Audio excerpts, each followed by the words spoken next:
The purpose of this whole series of videos that I have titled Guarding the Avenues of the Soul is a spiritual journey of self-assessment for you and for me. If you choose to participate, I'm not trying to really educate you as a professor or a teacher or anything like that. You have to do your own searching and seeking, but I'm just trying to whet your palate, if you can understand that. Whet your palate with information. What does that mean?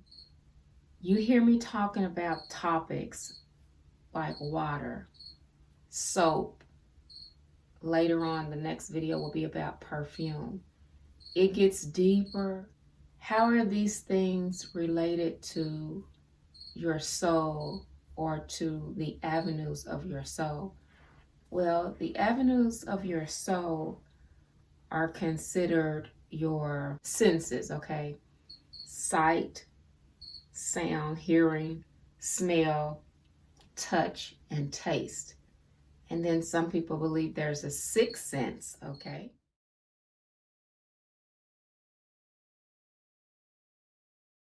There's a sixth sense. It's kind of like describing it as maybe intuition, okay? Some people say gut feeling. Some people use the mind's third eye, the pineal gland. It's a sense of in-depth awareness. So that's why I talk about each topic externally, which is the surface. If you use the word superficial, you know that externally things can look a certain way, but that doesn't mean that's what it is. So if a person is described, okay, T.I., I've been listening to a little bit of your podcast, and I must tell you, I am very proud of you, first of all, but also I like the whole idea of trying to educate our people with words and knowledge. But the cussing, man, the cussing is too much, man. I'm telling you, I'm trying to get that stuff out of my mind. But listen, I know I'm going off the subject a little bit. I took a look, and I try to look at my videos to learn from them. But I looked at my very first video, and my hair just seemed like was all over the place. And where I got the sound I was making, I was so serious and meant every word that I was saying. It came from the sincerity of my heart and raw emotion. But I am not that country. I think I have something. What am I wearing? I think I'm wearing something that I have seen to make me sound country, like, and I love him.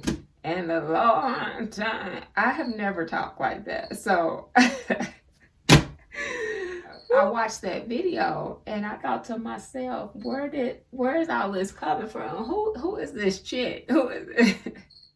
I can hear my husband now saying, Lord, I was thinking the same thing. I don't talk like that. I really don't. I don't even consider myself a preacher. You know how preachers, they get to that part in their sermon and they start. I can see myself now impersonating certain people. I love some Dorinda. God is just awesome. He has all this creativity and all these ways to get the gospel and the truth out. But speaking of truth, this video is just to explain why I'm making these videos, what the avenues of the soul are. As I just said, it involves the senses. And when you see things, the Bible says by beholding, we become changed. So when you see things, it affects you. When you hear things, it affects you. When you smell things, whether you know it or not, it affects you. Some people have memories associated with certain smells. Some sounds, some music takes you back to some times in your life.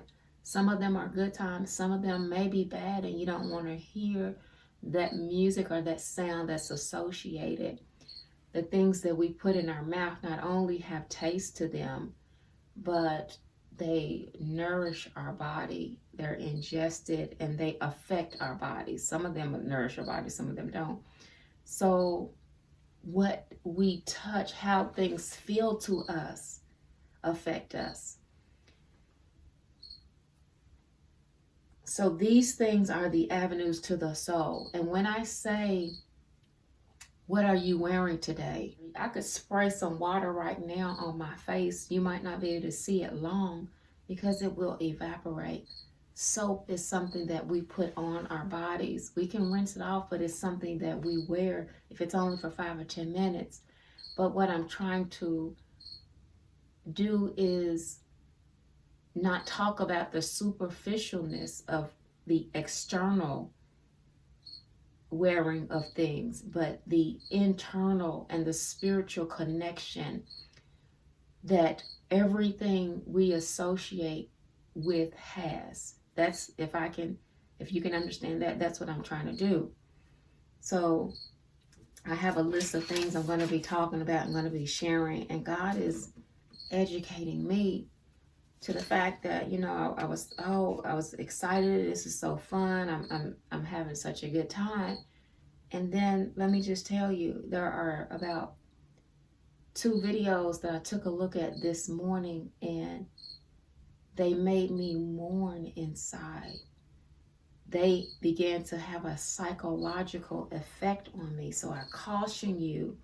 I'm going to tell you the videos. One of them, I have to prepare my mind before I can see it. Ooh, but let me tell you the videos. One video is by Unknown and the number 5. Unknown 5. 5 most disturbing and barbaric medical treatments in history. I had to stop watching it. The first thing it was talking about was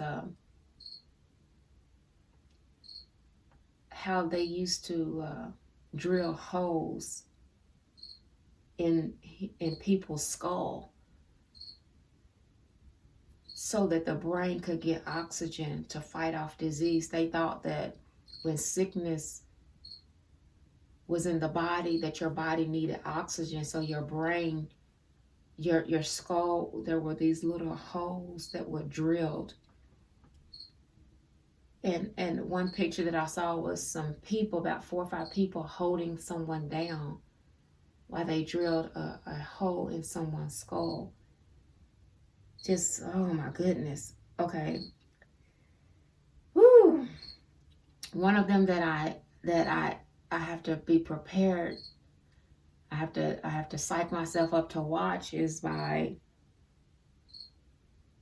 Scary Mysteries. And the title of that video is Top 5 Evil and Infamous Orphanages. Just the picture of what the video is about, it scared me. But last but not least, man, this video called 10 Extreme Body Modification Rituals Around the World by Superlatives. It didn't blow my mind. It made my heart take a seat. Let me put it that way. Man, there's a Patani tribe in India. These women were the most beautiful women of their tribes, and they wore nose plugs. They put these big old plugs on the sides, each side of their nostrils, so that they would not be attractive, to keep themselves from being kidnapped and sexually assaulted. Do your history. These corsets that women are wearing, this dates way, way, way back. These corsets, which help you to have a tiny waist. Well, honey, back in the day, when that was started, let me tell you what it does. It shifts your organs, and it shifts your organs and repositions your organs, and even affects your heart. Be careful with this stuff. Okay, my time is running out, but there is a man. He's a mummy, OC the Iceman. Someone found his body, and he had tattoos. These tattoos that these tribes, some of these tribes, especially in places like Africa and different places, honey, they are these young boys get these marks, and these young girls on their forehead when they're kids, they're children. And I'm telling you, they're bleeding, not just tatted up.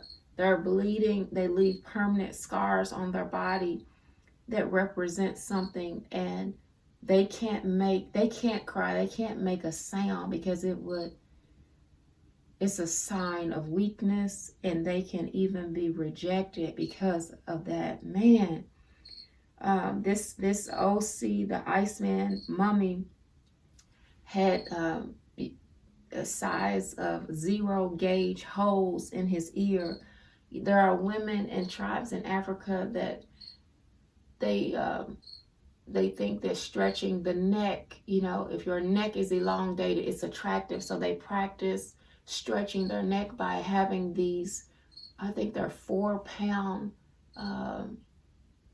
pieces, circles put on their neck, and even practicing skull elongation in places like Africa, Peru, Russia, Iraq were practiced. Even dating back, man, this blew my mind. King Tut was an example of, he had stretched out earlobes and skull elongation. Skull elongation, was considered not only attractive, but they believed they started it when babies were born, because at that time, you can rub a baby's head. They say shape a baby's head, because when they come out, sometimes they have that shape, because the skull is soft, and it just can be shaped easily. But even in the 1960s, I believe it was somewhere in Britain, they were practicing a tribal, or let me just say, breast flattening. They would use hot stones, Lord have mercy, and spatulas.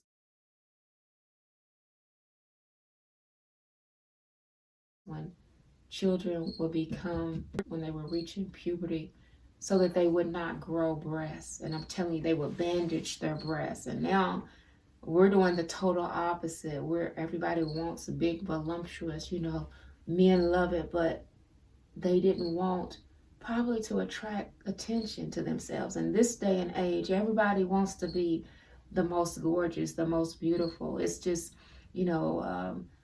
what does the word attractive mean? What are you trying to attract? I have on earrings right now myself. Honey, I'm about to jump back in the bed. But I put the earrings on to make me feel like a little bit more attractive, because I knew, honey, I have on some pajama pants. You can't tell. Let me stop.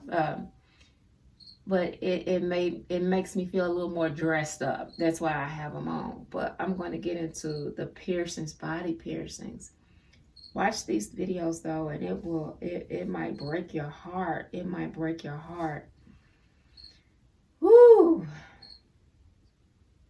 The stretched ears were thought to fight off evil spirits and witchcraft. What are you wearing? Stay tuned for my next videos. Stay tuned for my next videos. Even if you just find these videos entertaining in some way, I hope that you receive a blessing from them. Have a beautiful day. God bless you.